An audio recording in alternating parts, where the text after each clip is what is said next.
welcome back. Welcome back. Yeah, welcome back. Okay, we are coming from the Book of Wisdom, Catholic Bible. See what I'm doing? Okay. Yeah, I just have to make this video again because I was not recording my vocals. Yeah, I don't know how my settings changed, but that shit was. Excuse my language, but that was not pleasant. That was like a 30-minute video, and I'm like, oh man. But we left off of chapter 15 from last video.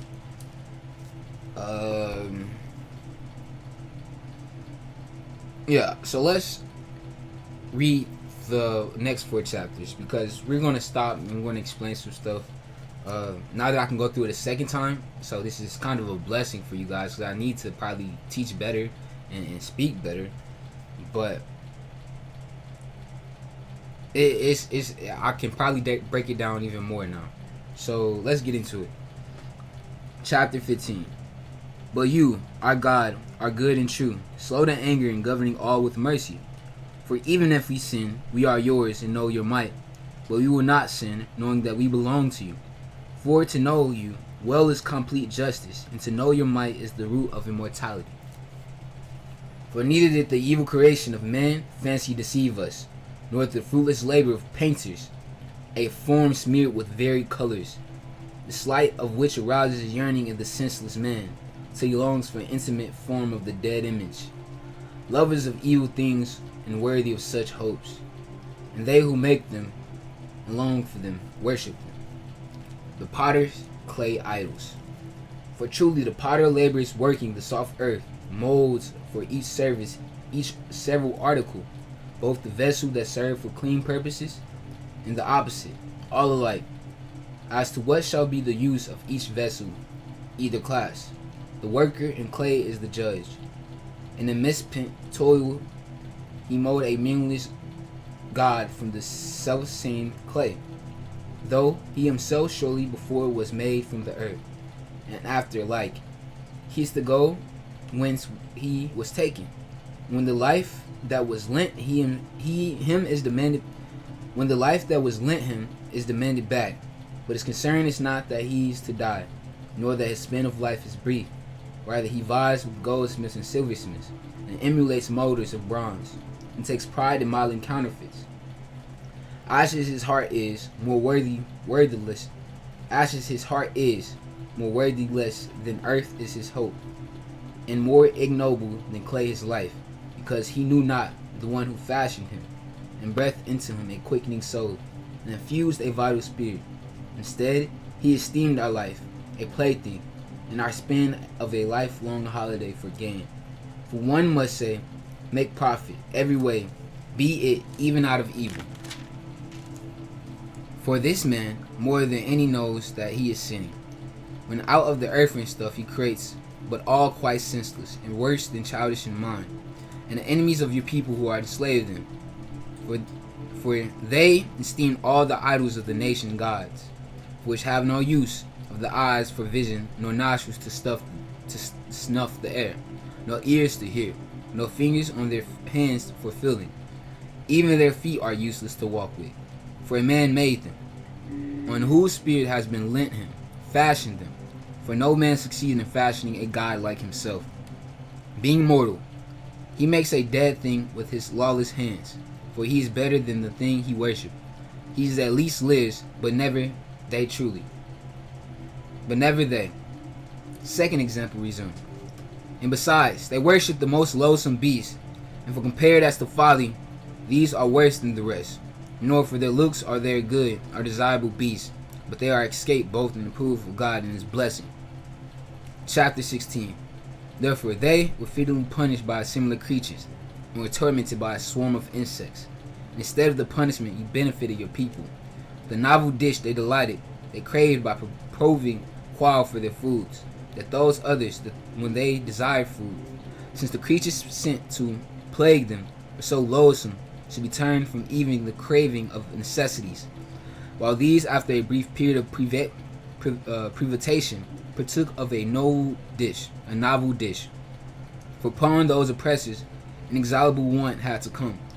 But these needed only to be shown how the enemies were being tormented, For when the dire venom of beasts came upon them, they were dying from the bite of crooked serpents.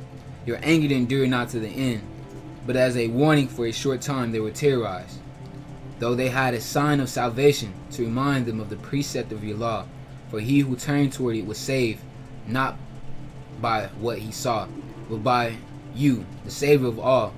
And by this also you convinced our foes that you are he who delivers from all evil. For the bites of the locusts and the flies slew them, and no remedy was found to save their lives. But they deserved to be punished by such means.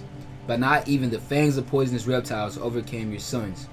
For your mercy brought the antidote to heal them. For as a reminder of your injunctions, they were stung, and swiftly they were saved, lest they should fall into deep forgetfulness, and become unresponsive to your beneficence. For indeed, neither herb nor application cured them, but your all-hearing word, O Lord. For you have dominion over life and death. You led down to the gates of neither world, and led back.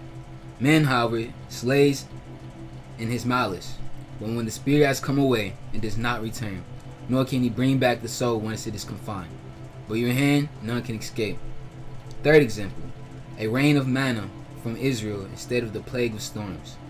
For the wicked who refused to know you, were punished by the might of your arm, and pursued by the unwanted rains and hailstorms, and unremitting downpours, and consumed by fire.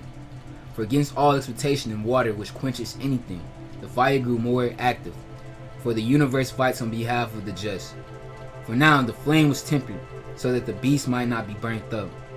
There was sin upon the wicked, but that these might see and know that they were struck by the judgment of God.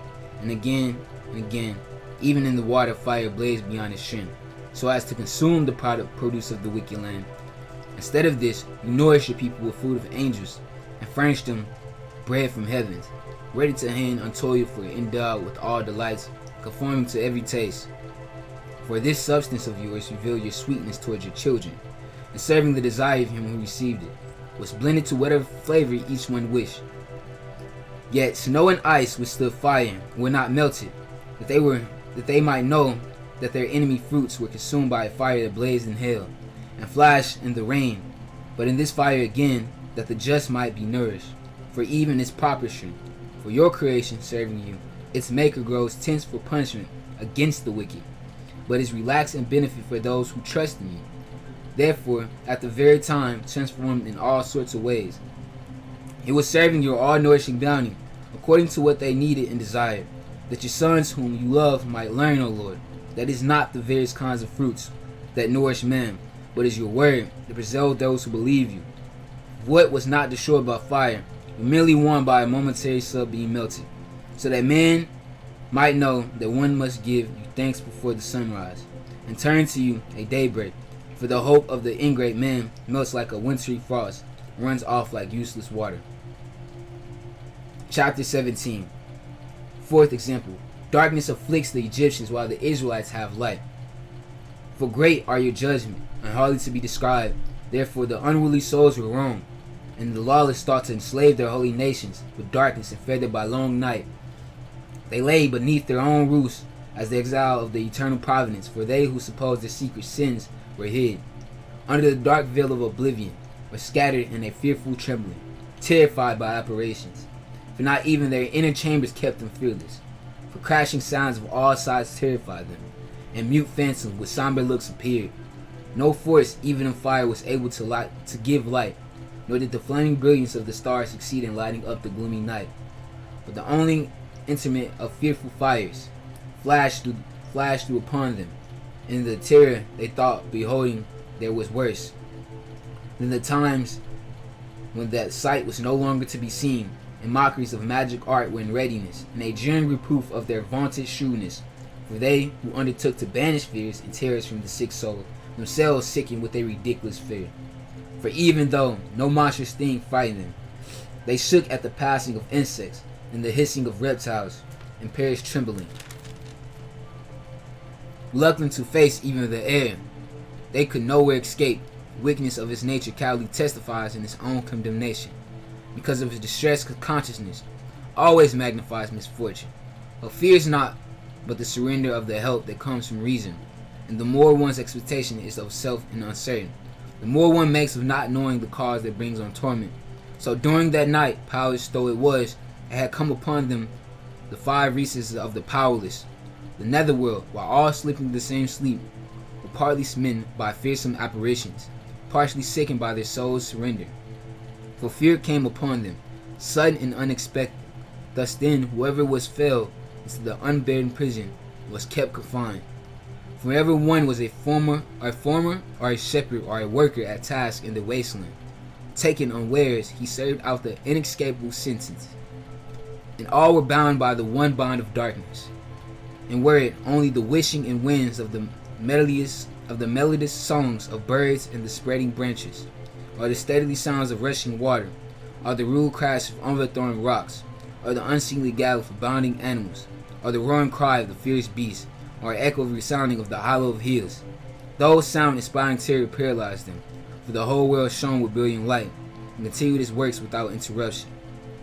Over them alone was spread oppressive night, and the image of darkness that next had come upon them, yet they were to themselves more burdensome than the darkness. Chapter 18. Wait, before we go to chapter 18, I did explain a little bit of this. They were more burdensome to themselves than they were the darkness. Are you guys paying attention to that? So even with all these apparitions flying around, with all these terrorizing noises, they couldn't even see. They couldn't even trust themselves. They were a burden to themselves. Are you not getting that? You know, that's what's really going on right now. Everybody's being a burden to themselves because we don't want to heed, we don't want to listen. You know, and so chapter 18.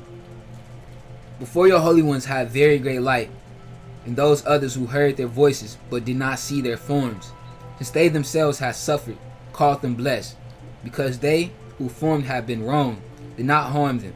They thanked them and pleaded with them for the sake of the difference between them. Instead of this, you furnished a flaming pillar, which was God of the unknown way, and the mild sun for an honorable migration. For those deserved to be deprived of light and imprisoned by darkness, who had kept your sons confined, through whom the imperishable light of the law was given to be given to the world. The 5th example, death of the Egyptian firstborn, and the Israelites are spared. When they determined to put to death the infants of the holy ones, and when a single body had been cast forth but saved, as a reproof you carried off the multitude of sons, and made them perish all at once in a mighty water, that the night was known beforehand to our fathers, that with sure knowledge of the oaths which they put in their faith, they might have courage. Your people awaited the salvation of the just, and the destruction of their foes. For when you perished our adversaries, in this you glorified us whom you summoned. For in secret the holy children of good were offering sacrifices, and putting in effect with one accord the divine institution, that your holy ones should share alike the same good things and dangers, having previously sung the praises of the fathers. The disordient cry of the enemies responded, and the piteous wail of mourning for children was borne to them. And the slave was smitten with the same retribution as his master. Even the plebeian suffered the same as his king, and all alike by a single death had countless dead, for the living were not sufficient for the burial, since a single instant their nobler offspring were destroyed. For though they disbelieve at every turn on account of sorceries, at the destruction of the firstborn they acknowledged that God's people was God's son. For the peaceful stillness comprised everything. The night's swift course was half spent, yet all powerful word from heaven royal's throne bounded a fierce warrior into the doomed land, bearing the sharp sword of your inexorable decree. And as he alighted, he filled every place with dead. He still reached to the heaven while he stood upon the earth. Then forthwith visions and horrible dreams protrude them, and unexpected fears assailed them, and cast half dead one here, another one there. Each was revealing the reason for his dying. The dreams that disturbed them had proclaimed his beforehand, lest they perish unaware of why they suffer ill. But the child of death touched at one time. Even the just in the desert plague struck the multitude.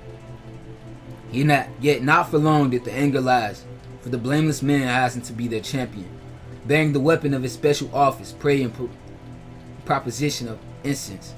He withstood the wrath and put a stop the calamity, showing that he was your servant, and he overcame the bitterness, not by bodily strength, not by force of arms, but by the will he overcame the smitter, recalling the sworn covenants with their fathers. For the corpse he had already fallen one by one in heaps. He stood in the midst and checked the anger, and cut off the way to the living. For on his full-length robe was the whole world, and the glories of the fathers were carved, in 4 rows upon the stones, and your grandeur was on the crown upon his head. To the names the destroyer yielded, and these he feared, for the mere trial of anger was enough. Chapter 19. But the wicked merciless wrath assailed into the end, for he knew beforehand that they were yet to do, that though themselves had agreed to the departure, and had anxiously sent them on their way, they regretted and pursued them, for while they were still engaged in funeral rites, and were mourning all the biers of the dead, they adopted another senseless plan, and those whom they had sent away in treaty, they pursued as fugitives, for compulsion suited to the ending drew them on, and they made forgetful of what had befallen them, and made them forgetful of what had befallen them, that they might feel out the torments of their punishment, and your people might experience a glorious journey, while those others met an extraordinary death. For all creation in several kinds were being made over anew, serving its natural laws, that your children may be preserved unharmed. The cloud overshadowed their camp, and out of what had been water, dry land was seen emerging out of the Red Sea, on a hempered road and a grassy plain of the mighty flood. Over the coast the whole nation sheltered by your hand. After the behead of stupendous wonders, they ranged about like hours in a bond. They ranged about like horses and bounded about like lambs, praising you, O Lord, their deliverer. For they were still mindful what had happened in their sojourn, how instead the young of animals the land brought forth gnats, and instead of the river swarmed with countless frogs. Instead of the fishes the river swam with countless frogs. Later they saw a new kind of bird.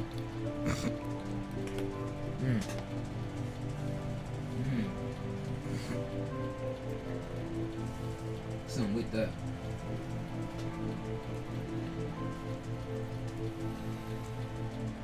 Okay, let's get back on. Sorry. And later, they saw a new kind of bird. When prompted by desire, they asked for pleasant foods. For to appease them, quail came to them from the sea, and the punishment came upon the sinner only after forewarnings from the violence of thunderbolts. For the justly suffered from their own misdeeds, since they treated their guests with the more grievous hatred. For those others did not receive unfamiliar visitors, but these were enslaving beneficial guests. And not that only, but what punishment was to be theirs, since they received strangers unwillingly, yet these, after welcoming them with festivities, oppressed with awful toils those who now share with them the same rights, and they were struck with blindness, as those others had been at the portals of the just. When surrounded by yawning darkness, each sought the entrance of his own gate, for the elements in the variable harmony among themselves, like strings of the harp, produce new melody, while the flow of music steadily persists. This can be perceived exactly from a review of what took place. For the land creatures were changed into water creatures, and that those that swim went out onto the land. Fire in the water maintained its own strength, and water forgot its quenching nature. Flames, by contrast, neither consumed the flesh, and the perishable animals that went about in them, nor melted the ice-like, quickly melting kind of ambrosial food. For every way, O Lord, you magnified and glorified your people. Unfailing, you stood by them in every time and circumstance.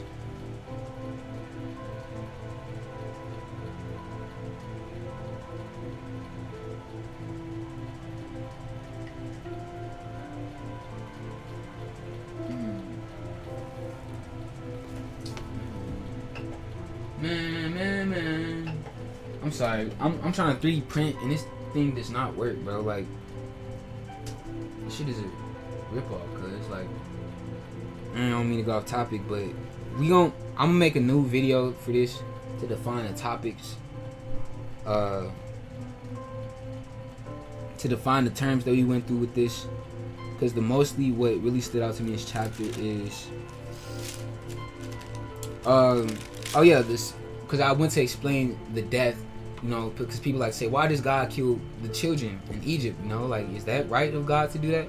And it was what the people will ask for, because they did it to the holy ones of God. They were looking to kill the firstborns of their flock, their generation.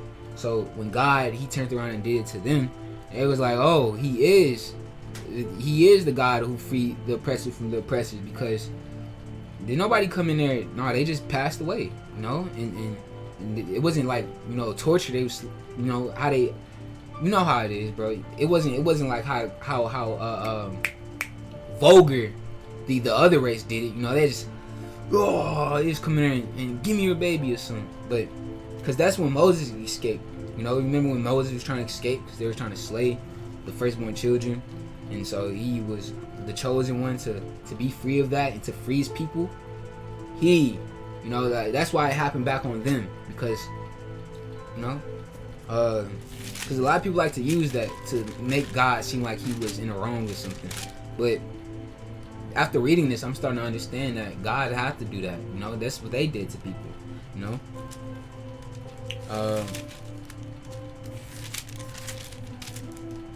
me see. But yeah, we're going to make another video explaining the terms and the things that we missed. So as far as like so something I can give right now is like reproof. We gotta learn what reproof means. We gotta figure out what shootiness mean. When he was talking about the magicians and them being stopped in shootiness. And also if you have some couple definitions that you like to understand, or you like for me to like explain, just leave a comment and we can make a separate video and explain something that probably you wish in the next video when I go over the terms. Yeah, but this is something I have to do. I have to take my time out and look for these terms, write them on a piece of paper, do some research. Also, I want to do research heavily on Wisdom 19 alone and figure out what it's talking about. But I think that's when they was coming from the Promised Land, and they was going to the Promised Land. But yeah, so if you haven't, leave a like, subscribe, comment, and enjoy the rest of your day.